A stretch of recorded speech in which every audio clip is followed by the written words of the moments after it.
The film opens with a farmhouse being displayed. The farmhouse loomed in the night, cloaked in shadows, its silhouette broken only by a single, brilliant light piercing the darkness. The bright light was simply a mystical being. When morning came, the farmer discovered that his farm had been spoiled by somebody. The farmer woke up to find his farm in disarray and was filled with frustration. The three sons were summoned by the farm owner and were tasked with guarding the farm. Among the sons, John was regarded as lazy by all. However, his older brothers took advantage of his kindness. They asked John to guard the farm alone. John obliged and prepared to guard the farm single-handedly. While keeping watch, John heard an eerie voice. A white horse stood behind him when he turned around and looked back.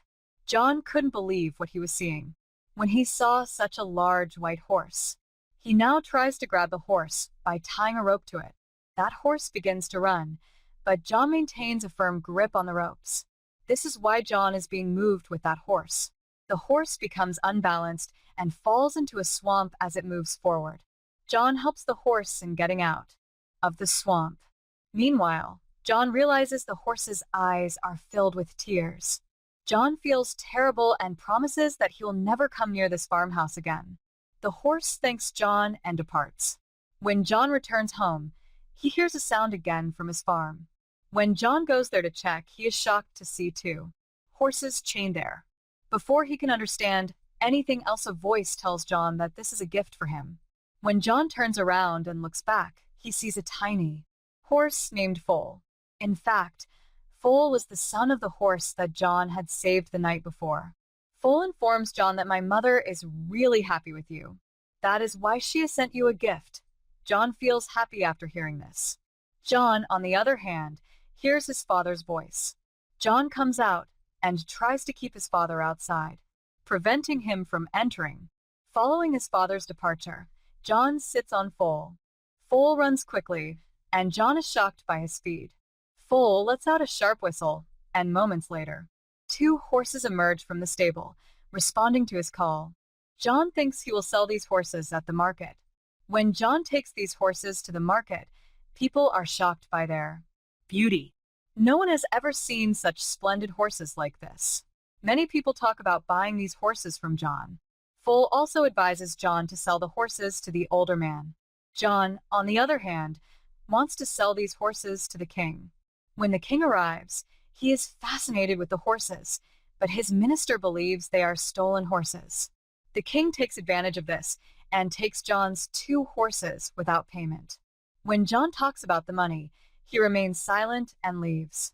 John is scolded by Foal, who says, "I've already told you to sell these horses to that old man." When Foal notices him sad, he whistles again, and the horses come back to him. The king's carriage tips over due to these two horses. They're thrown into the flour sack. King grows ragged, but he can't say anything because of the chamber, and asks John to set money for these horses. John sets high price for the horses, forcing the king's people to advise that he employ John for his work, because if John lived here, the king would take revenge for his insult. John accepts the king's offer and begins working for him. Now the king's assistant advises him to call a phoenix bird by John, which was a firebird and difficult to bring. According to king's assistant, calling the bird is difficult, and John would never be able to do it. Meanwhile, you would condemn him to death. King praises his assistant's idea and tells John about it. John also gets ready. When Foal learns of this, he warns John that it will be dangerous. Whoever did this or went in search of that bird never returned. John did not take a step back because he had accepted the challenge. Foal, too, wants to assist John, which is why he takes him into the forest. He shows him a dream nut and tells him that these are the Firebird's special nuts. And the bird enjoys them, but these are the nuts that, when eaten, cause the bird to fall asleep quickly. Later on, we swiftly captured the bird and returned it to its natural habitat. Firebirds live underground, according to Foal, and they throw some nuts on the floor. They wait for the bird to come later, and when it smells the nuts, it comes out from the ground. The bird eats the nuts and faints shortly afterward. As John tries to capture the Firebird, it rises to its feet and begins chasing him. As he rushes to catch John and Foal, the entire island catches fire. That Firebird has captured Foal and John throws. The last nut places in front of him. When the Firebird eats that nut, he faints. When he wakes up the next morning, he considered himself chained by them. When John spots the Firebird, he notices tears, glistening in its eyes, and a pang of sympathy tugs at his heart. As a result, he frees the Firebird. The bird flies away by opening his feathers as he releases. While on his way out, he gives one of his feathers to John, which was glowing from the heat. Foal assures John that the king would not forgive him now. However, John claims that seeing this feather will convince them that they have captured the Firebird. When John goes to the king and king doesn't believe in anything. The next day, John was brought for the death punishment. John displays the feather, but it is no longer shining, and the king orders to kill John. As the king orders his death sentence, the Firebird appears. Everyone is shocked after seeing him, and they all believe in John. As a result, the king must withdraw his death sentence. Additionally, the king gives promotion to John. This rags the king even more, so he asks his minister to devise a new plan. After much thought, the minister suggests that we send John to bring a mountain princess. Firstly, John wouldn't succeed, and if he does, it is still in your favor. You could marry that princess, you have the benefit on both sides. King really likes this idea and sends John on this mission. John finally makes it to the Sar Mountains, where the princess resides. He sees that on the mountain the way of getting into the castle is made up of a thick ice layer. It was quite tough to break that, and in the meantime, a Firebird's feather comes, and the ice wall collapses, causing the remaining ice layer to break. A water flood comes, and Foal floats and falls in it afterward. Like a snowball, he drops down from the mountains. When John enters the castle, he notices a large number of girls, all of whom were soundly asleep. It was extremely difficult to identify the true princess among them. However, when a Firebird feather falls near a girl, John recognizes her as the princess. When John sees that girl's beauty, he becomes astonished. He conveys to her that his king has expressed a desire to marry her. On the other hand, the girl claims that if your king is so powerful, he would have come to take me. That girl jumps down from the mountain after saying this. John, too, is unconcerned about his own life and jumps down after the princess. Foal saves them both and carries them down by riding them on his back. After observing John, Foal realizes that he begins to like the princess.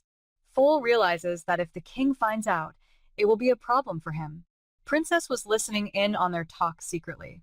She, too, thinks she's starting to like John. When they return to the king, everyone is amazed to see such a gorgeous princess. Now that he has seen John alive, King rags, but his followers try to understand him, that this is fruitful for him. Now, they're promoting John, but he's not happy about it.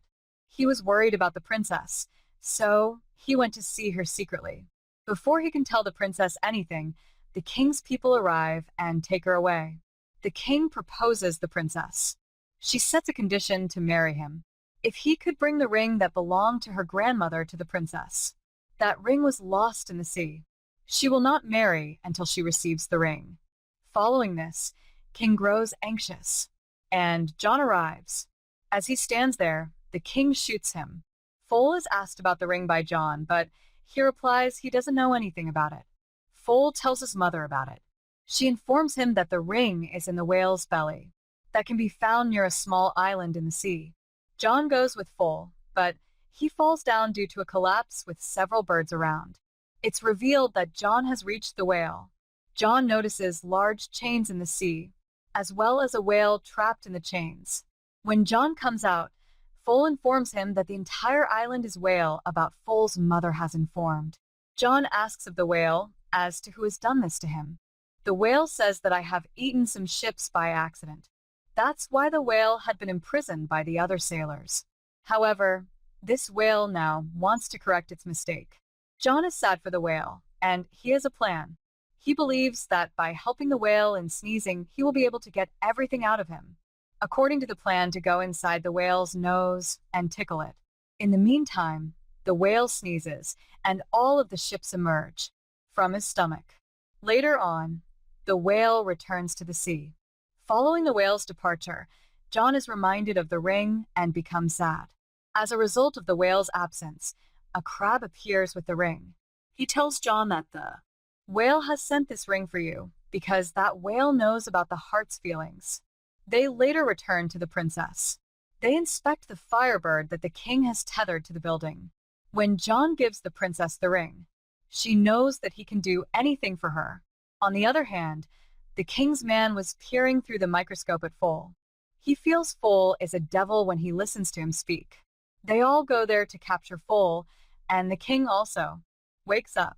When he spots him near the princess window, he shoots Foal. And John, despite his best efforts, was unable to save him. On the other hand, the king announces that John has been fired from his job as the princess's kidnapper. After a few days, he will be put to death. Meanwhile, Princess meets Foal and informs him that he has been in difficulty as a result of her idea. She claims that to escape marriage, she has asked the king to shower in 3 different pots. The first pot will be filled with hot water, while the second will be filled with chilled water. The third pot, on the other hand, would have boiled milk. He informs the king that by doing this, they will be young once more. It doesn't seem good to the king. The king's man advises him to perform a test on John first. Princess warns Foal of an idea to avoid this.